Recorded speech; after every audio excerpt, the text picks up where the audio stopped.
దేవుని నామమునకు మహిమ కలుగును గాక. ఉదయకాల సమయంలో మరొక మిషనరీ గురించి తెలుసుకొని దేవుని నామాన్ని మహిమపరుచుకుందాం. ఆ యొక్క మిషనరీ యొక్క పేరు జేమ్స్ ఎడ్వర్డ్ లెస్లీ న్యూబిగిన్. ఈయన 8 డిసెంబర్ 1909లో ఇంగ్లాండ్లోని న్యూ కాలేజ్ అపాన్ టైన్లో జన్మించారు. అతను బెర్క్షైర్లోని రీడింగ్లో ఉన్న క్వేకర్ బోర్డింగ్ పాఠశాల అయిన లీటన్ పార్క్ స్కూల్లో విద్యను అభ్యసించారు. అతను 1928లో కేంబ్రిడ్జ్లోని క్వీన్స్ కాలేజీకి వెళ్ళారు. ఆ సమయంలో అతను క్రైస్తవ మతంలోనికి మారారు.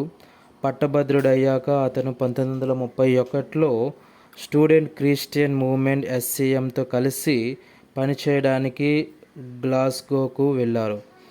అతను 1933లో వెస్ట్ మినిస్టర్ కాలేజీలో మతబోధకుడిగా శిక్షణ పొందడానికి కేంబ్రిడ్జ్కు తిరిగి వచ్చారు. మరియు జూలై 1936లో మద్రాస్ మిషన్లో చర్చ్ ఆఫ్ స్కాట్లాండ్ మిషనరీగా పనిచేయడానికి ఎడిన్బర్గ్ ప్రెస్బిటరీ చే నియమించబడ్డారు. ఒక నెల తర్వాత అతను హెలెన్ హెండర్సన్ను వివాహం చేసుకున్నాడు మరియు సెప్టెంబర్ 1936లో వారిద్దరూ భారతదేశానికి బయలుదేరారు. అక్కడ వారికి ఒక కుమారుడు మరియు 3 కుమార్తెలు కూడా జన్మించినారు. 1947లో అనేక ప్రొటెస్టెంట్ చర్చిల నుండి ఏర్పడిన ఒక ఎక్యుమెనికల్ చర్చ్ అయిన అప్పుడే పుట్టుకొచ్చిన Church of South India Madurai Ramnad డయోసిస్లో న్యూబిగిన్ను తమ మొదటి బిషప్లలో ఒకరిగా నియమించింది. ఇది ఒక ప్రెస్బిటేరియన్ మత గురువుకు ఆశ్చర్యకరమైన వృత్తి మార్గం. 1959లో ఆయన 6 సంవత్సరాల పాటు అంతర్జాతీయ మిషనరీ కౌన్సిల్ జనరల్ సెక్రటరీ అయ్యారు. ఆయన దానిని వరల్డ్ కౌన్సిల్ ఆఫ్ చర్చ్లతో విలీనం చేయడాన్ని పర్యవేక్షించారు. దానికి ఆయన అసోసియేట్ జనరల్ సెక్రటరీ అయ్యారు. ఆయన 1965 వరకు జెనీవాలో ఉన్నారు. ఆ తర్వాత మద్రాస్ బిషప్గా భారతదేశానికి తిరిగి వచ్చి 1974లో పదవీ విరమణ చేసే వరకు అక్కడే ఉన్నారు. ఆయన శాంతివాది. భారతదేశంలో దశాబ్దాల పాటు నివసించిన తర్వాత యూకేలో వినాశకరమైన వినియోగవాదంగా తాను భావించిన దానివల్ల అతను తీవ్రంగా ప్రభావితమయ్యాడు. తన సుదీర్ఘ మిషనరీ సేవ మరియు ప్రయాణం నుండి ఇంగ్లాండ్కు తిరిగి వచ్చిన తర్వాత అతను చర్చ్ మరోసారి క్రైస్తవేతర పాశ్చాత్య సంస్కృతికి సువార్తను తీసుకెళ్లాల్సిన తీవ్రమైన అవసరాన్ని తెలియజేయడానికి ప్రయత్నించిన సమయానికి అతను ప్రత్యేకంగా గుర్తుండిపోతాడు.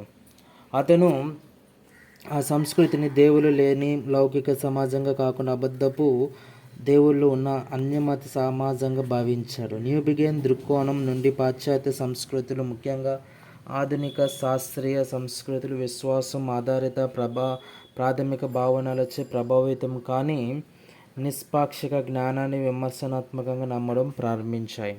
న్యూబిగిన్ ఈ తటస్థ భావనలు అలాగే జ్ఞానోదయం నుండి ఉద్భవించిన వాస్తవాలు మరియు విలువల మధ్య వ్యత్యాసానికి సంబంధించిన చర్చను సవాలు చేశాడు.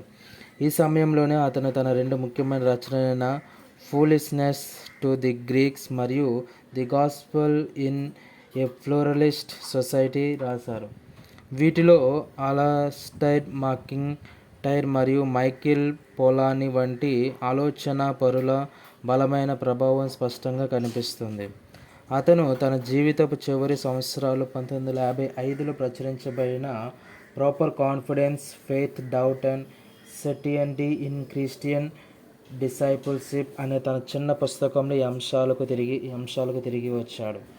మాకింటైర్ మరియు పొలానీలతో పాటు మార్టిన్ బూబర్ మరియు హన్స్ విల్హెల్మ్ ఫైల్ ప్రభావం కూడా న్యూబిగిన్ రచనలో గమనించవచ్చు. ఆయన తన జీవితంలో ఉన్న మైలురాయి ఏమిటంటే తన మిషన్ కాలంలో స్వతంత్ర భారతదేశంలోని తమిళనాడులో మరణశిక్ష కోసం ఎదురుచూస్తున్న ప్రజల కోసం మొట్టమొదటి దయా పిటిషన్ ఆయన ప్రభావితం చేశారు. ఆయన 30 జనవరి 1998 ఇంగ్లాండ్లోని లండన్ వెస్ట్ డల్విచ్లో మరణించారు మరియు వెస్ట్ నార్మూర్ శ్మశాన వాటికలో ఆయన దహనం చేశారు. ఆయన 30 జనవరి 1998 ఇంగ్లాండ్లోని లండన్ వెస్ట్ డల్విచ్లో మరణించారు మరియు వెస్ట్ నార్వుడ్ శ్మశాన వాటికలో ఆయన దహనం చేశారు. 7th ఫిబ్రవరి 1998న జరిగిన న్యూ బిగిన్ అంత్యక్రియల కార్యక్రమంలో ఆయన సన్నిహితుడు డాక్టర్ డాన్ బీబీ ఇలా అన్నారు: కొంతకాలం క్రితం సెల్లీ ఓక్లోని కొంతమంది పిల్లలు వృద్ధ బిషప్ తలకిందులుగా నిలబడినప్పుడు ప్రపంచాన్ని తలకిందులుగా చూడడానికి సహాయపడ్డారు. ఆయన జేబుల నుండి ఆయన అనేక డాక్టరేట్లలో ఒకటి కానీ, ఆయన సిబిఈ కానీ కిందన పడలేదు.